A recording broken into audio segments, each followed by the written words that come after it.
Hey guys, it's Darsz, and in this video I'm going to be showing you how to do double exposure in Photoshop. So without further ado, let's get into it.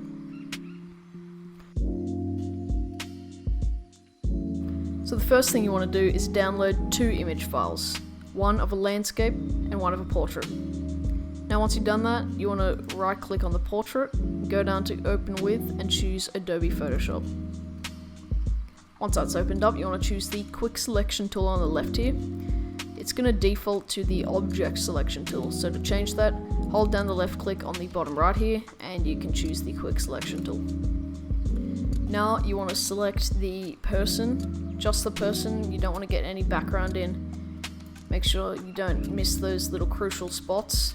Once you've finished that, you want to right click on the selection and choose Layer by Copy. This is going to create an exact copy of what you've just highlighted. Now go up to File, Place Embedded, and choose your landscape. You want to resize this so you get a great double exposure effect in the end. Make sure you get some nice trees in there, for example. And once you finish with that, press the tick. Next you want to hold down Control on Windows or Command on Mac and choose the Layer by Copied image. Next you want to press the Masking tool down the bottom right.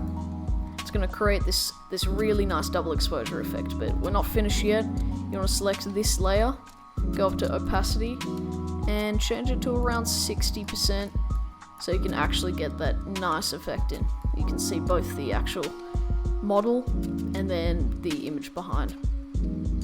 Now that's it for today, guys. I'm Darsz, and I'll see you in the next one.